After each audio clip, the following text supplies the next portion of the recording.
Hello, all you seventh graders out there in internet land. I'm going to be making videos for you to teach the remaining math lessons for the school year, or at least up until the end of April, the way it looks. So today we're going to talk about lesson 98. You do not have to write these in your notebooks. I'm sure you're wondering.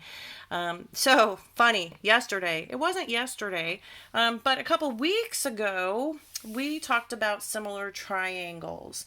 And we talked about how those triangles were proportional as far as their sides were concerned. So we are going to talk about another example of similar shapes, and those are called scale models and scale drawings. Okay, so scale models and scale drawings are reduced or enlarged renderings of actual objects. So the best way that I can think to explain that is I think of a cell in science. A cell is something so very small that we couldn't possibly actually look at it and see all the pieces of it. So we might make a scale model of a cell and make it much larger so we can see things inside the cell. So in that case, we would be taking the actual object and enlarging it. But another example where we might reduce the actual size of something is if we had an airplane, like a real airplane, and we said, let's study the parts of an airplane.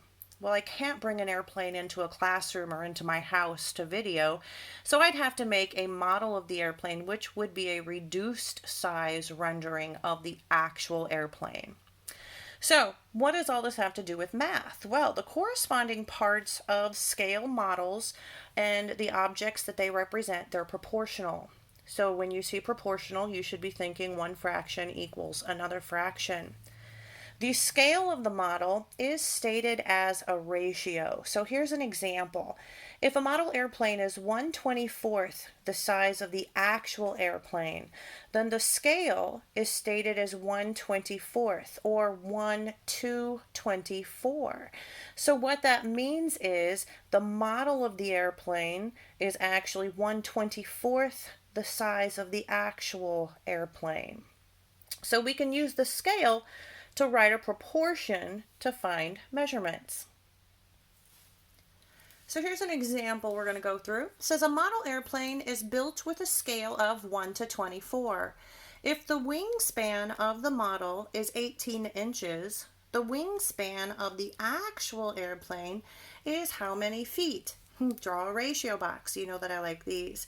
Okay, so we have a couple categories on top. We have the scale and we have the measure. And then you see we have the model and we have the object. Now, if it already tells me that the scale is 1 to 24, I can fill that out, but I have to figure out which one is smaller. Is it going to be the model airplane or the real airplane? The model airplane is going to be smaller. So the 1 is going to go where the model is, and the 24 is going to go where the object is. Okay.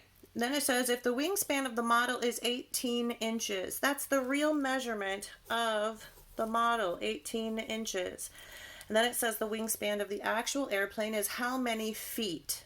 Okay, I'm going to work in inches first, just remembering I have to go back and change it to feet later. Okay, so I can do a proportion. I have a 1 and a 24 and an 18 and a something. So let's make our proportion. So we have 1 over 24 equals 18 over something. Okay, let's do the calculations then. So I'll just say that this is an x here for multiplication purposes. Okay, so 1 times x is x. 24 times 18. So 4 times 8 is 32. Carry my 3. 8 times 2 is 16. Plus 3 is 19. Bring down a 0. 1 times 4 is 4. 1 times 2 is 2.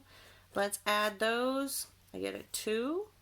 13. Carry my 1. And a 4. So x equals 432. So this would be 432 inches. Now remember that the problem asked how many feet That's up here. How many feet? So to change inches to feet, I'm going to start, change inches to feet. I'm going to start with my inches. 432 inches over 1 times, let's use a unit multiplier here. Okay, if I'm going to use a unit multiplier, I need inches on bottom, so I can cross those off. I'm changing it to feet, so feet needs to be on top. So the relationship of inches to feet, there are 12 inches in 1 foot. Now I can cross off inches, cross off inches. 432 times 1 foot would be 432 feet over 1 times 12 is 12. So let's simplify that. 432 over 12. 432 divided by 12. 12 goes into 4? No. 12 goes into 43? Yes. How many times? It goes in 3 times. 3 times 12 is 36. I subtract 43 minus 36. I get a 7. Bring down my 2. 12 goes into 72. How many times? It goes in 6 times. 6 times 12 is 72. I subtract and I have 0. So how many feet long is the wingspan of the actual airplane? 36 feet. Now, if I go back to that example of the airplane that we just solved, I can graph the information that I just came up with as far as the measurements are concerned. So if I go back, I can see that the